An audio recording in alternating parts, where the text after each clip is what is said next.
Students, आज की video के अंदर हम लोग कंप्लीटिंग स्क्वायर का मेथड सीखेंगे और ये इक्वेशन मेरे पास है कंप्लीटिंग स्क्वायर की और ओ लेवल का ये कोर्स है हमारे पास जिसमें आप लोग कंप्लीटिंग स्क्वायर के मेथड से पास्ट पेपर में आपका क्वेश्चन भी आ चुके हैं ओ लेवल के अंदर। ठीक है कि आप किसी भी क्वाड्रेटिक इक्वेशन को कंप्लीटिंग स्क्वायर के मेथड से कैसे सॉल्व कर सकते हैं। देखिए स्टूडेंट्स, बात ऐसी है कि जब आप किसी भी क्वाड्रेटिक इक्वेशन, फॉर एग्जांपल कोई क्वाड्रेटिक इक्वेशन कैसे होती है कि ax² + bx + c = 0, जब आप इसके ऊपर क्वाड्रेटिक कंप्लीटिंग स्क्वायर का मेथड अप्लाई करते हैं ना तो ये हमारे पास ये चीज बन जाती है।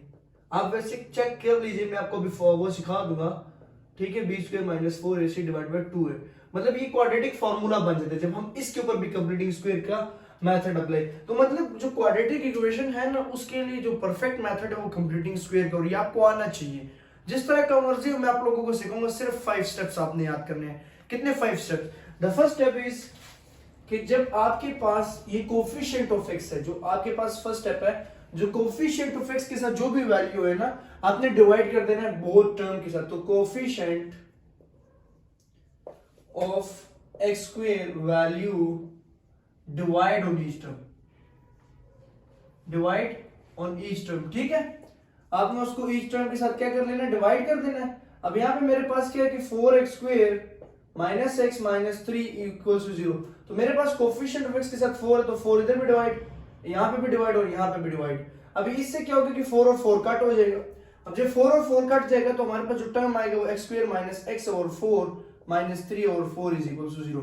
ये हमारे पास हो गया है जी फर्स्ट टर्म, फर्स्ट स्टेप कह रहे हैं। ठीक है, फर्स्ट स्टेप। अब सेकंड स्टेप हमारे पास ये होगा, सेकंड स्टेप कि आपने शिफ्टिंग कांस्टेंट को शिफ्ट करना है, शिफ्टिंग कांस्टेंट अदर साइड। ठीक है, कांस्टेंट को शिफ्ट करना है दूसरी साइड पे। ठीक है, अब कांस्टेंट कैसे शिफ्ट होगा देखिएगा कि x² - x/4 = 3/4। यहाँ पे ये नेगेटिव होगा तो उस साइड जाके पॉजिटिव होगा। ठीक है, तो ये सेकंड स्टेप हो गया। अब स्टूडेंट्स एक बात समझिए कि कंप्लीटिंग स्क्वायर का मेथड का मतलब क्या है। ये कंप्लीटिंग स्क्वायर मतलब स्क्वायर को कंप्लीट करना। मैं एक बात समझाता हूँ आपको, a + b का होल स्क्वायर होता है या a - b का होल स्क्वायर, ये फार्मूला आप लोगों को आता है। ये होता है कि a² + 2ab + b², यही फार्मूला है। इसी तरह यहाँ पे भी a² - 2ab + b²। अब बात ऐसी है स्टूडेंट्स, देखिए यहाँ पे पॉजिटिव 2ab, यहाँ पे नेगेटिव 2ab। अब ये जो आपके पास ऑप्शन ओपन है ना, ये ओपन, इसको आप क्लोज करते तो इसे कंप्लीटिंग स्क्वायर कहते हैं। ठीक है, स्क्वायर को आपने कंप्लीट किया।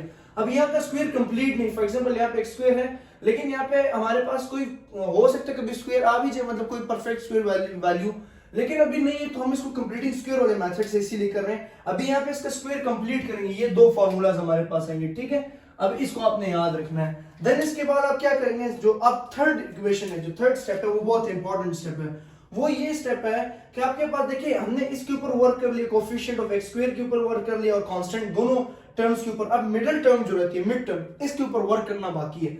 वो क्या वर्क होगा कि हम ये लिखेंगे coefficient of x value multiply by half.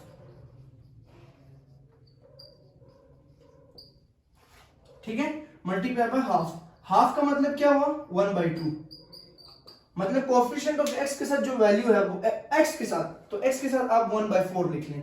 थोड़ा टर्म को हम लोग ये करेंगे 1/4। ठीक है, मतलब टर्म आपको समझ आ जानी चाहिए 1/4। तो आप क्या करें कि ये जो 1/4 है, 1/4 इसको मल्टीप्लाई करें 1/2 के साथ, इसको मल्टीप्लाई हाफ के साथ करना। कटिंग नहीं हो रही तो आपके पास आ जाएगा 1/8।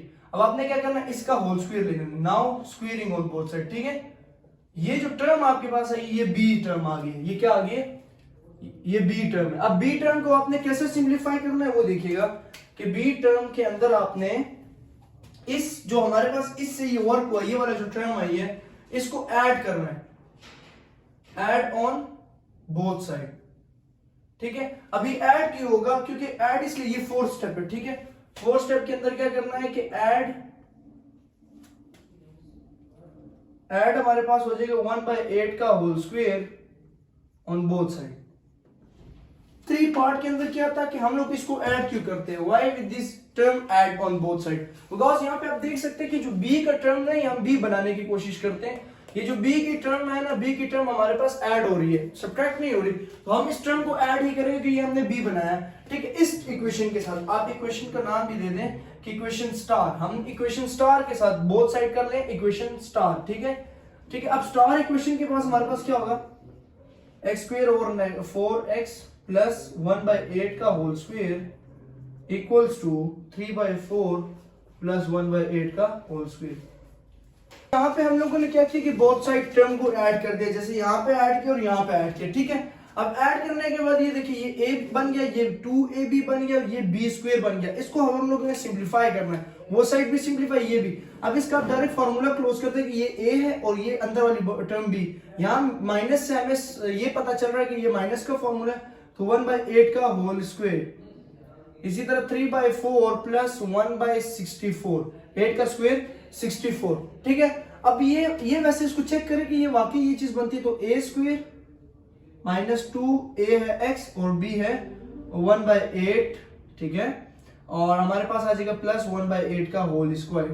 मैं सिर्फ चेक करूं कि ये जो टर्म मैंने क्लोज की वाकई बन रही, यहाँ से 2 1 2 2 4, तो आप देख सकते हैं कि x स्क्वायर माइनस 1/4 बच जाएगा डॉट x साथ और प्लस 1/8 का होल स्क्वायर। तो मतलब ये मेरे पास वही टर्म बन रही है जो मैंने क्लोज किया। आपने क्लोज कैसे करनी है कि इसको a कंसीडर करना है एंड इस ब्रैकेट के अंदर इसको b कंसीडर कर लेना है, ठीक है। तो a और b, और साइन का कहां से पता चलेगा, सेंटर वाली टर्म से, क्योंकि फॉर्मूले के अंदर साइन यहां से पता चलता है, ठीक है। अब इसको आप सिंप्लीफाई करोगे, इस साइड ये एज इट इज आ जाएगा x माइनस 1/8 का होल स्क्वायर, ये एज इट इज। यहाँ पे 64 एलसीएम हो जाएगा, ठीक है। आप लोगों को एलसीएम लेना आता होगा, तो 64 इन दोनों का एलसीएम हो जाएगा। एंड अगर 4 को 64 में हम लोग डिवाइड करें तो 4 1 4 और 6, तो ये आ जाएगा 16, 4 1 4 और 2 वहां पे 24, ये 16, ठीक है। अब 16 3 हम लोग मल्टीप्लाई करेंगे और प्लस 1, तो यहाँ पे मेरे पास आ जाएगा। इसके बाद ये स्क्वायर खत्म करना है, इसके लिए टेकिंग, ये स्टेप 5 है, बस ये लास्ट स्टेप है। Step 5 is taking under root या स्क्वायर रूट लिख लें, तो यहाँ पे अंडर रूट ले लेंगे हम लोग, x माइनस 1/8 का whole square equal to under root, plus minus add हो जाएगा यहाँ पे, ठीक है। अब प्लस माइनस ऐड होगा तो मतलब x के दो आंसर आएंगे, तो यहाँ पे x स्क्वायर इन्वॉल्व है। यहाँ पे हम लोग करेंगे 16 को 3 से मल्टीप्लाई, ठीक है। 3 6 8 और 1 यहाँ पे आ जाएगा, 3 1 3 और 4 48, तो 48 plus 1 49 divided by 64, 49 divided by 64। यहाँ पे स्क्वायर और रेडिकल कट जाएगा, तो x minus 1/8 is equals two plus minus, मैं यहाँ पे डायरेक्ट लिख रहा हूँ 49 is a perfect square of 7 and 64 is a perfect square of 8, तो 7/8, ओके। यहाँ पे मैंने क्या लिख दिया 7/8। अब मैं ये जो हमारे पास थोड़ी सी जगह कम पड़ रही है ताकि मैं लास्ट में समझा सकूं, ठीक है। अब मेरे पास क्या आ जाएगा, ये टर्म आ गई x इक्वल्स टू, ये माइनस इधर वाला साइड जाके प्लस हो जाएगा 1/8 प्लस 7/8, ठीक है। प्लस माइनस, एक दफा प्लस में सॉल्व करो और एक दफा माइनस में, तो x is equals to 1/8 plus 7/8 और x is equals to 1/8 minus 7/8, ठीक है। तो x का एक आंसर आ जाएगा 8 और 1 प्लस 7, तो x का आंसर आ जाएगा 1, ठीक है, क्योंकि 7 प्लस 1 8 और 8 डिवाइड बाय 8 1, और इसका आंसर आ जाएगा 8 और 1 माइनस 7, इसका आंसर आ जाएगा माइनस 6/8, तो 2 3 0 2 4, तो x is equal to minus 3/4। तो x के दो आंसर्स आ गए, x के दो आंसर्स आए, क्यों आए, क्योंकि यहाँ पे x स्क्वायर इन्वॉल्व है। तो सिर्फ 5 स्टेप्स पे हमारा ये क्वेश्चन मुश्तमिल होता है completing square. First is coefficient of x square की value divide on each term, second is constant को शिफ्ट करना है, थर्ड का थोड़ा प्रॉब्लम होता है कि कोएफिशिएंट ऑफ x की वैल्यू को मल्टीप्लाई पे जो मैंने यहाँ पे वर्क किया था हाफ के साथ मल्टीप्लाई करना है, एंड देन जो आंसर सिंप्लीफिकेशन के बाद आया उसको स्क्वायर ले लेना, क्योंकि हमने b बनाना होता है, एंड वो ऐड कर देना बोथ साइड, ये भी ऐड किया और ये भी, इस साइड फार्मूला क्लोज हो जाएगा a माइनस बी या a प्लस बी वाला, और लास्ट में टेकिंग अंडर रूट और सिंप्लीफिकेशन से आपके पास x के दो आंसर्स निकल आएंगे। ये होता है हमारे पास कंप्लीटिंग स्क्वायर का मेथड। तो इस तरह आप कंप्लीटिंग स्क्वायर कर सकते हैं। होप आप लोगों को समझ आ चुकी होगी। नेक्स्ट इस तरह की मजीद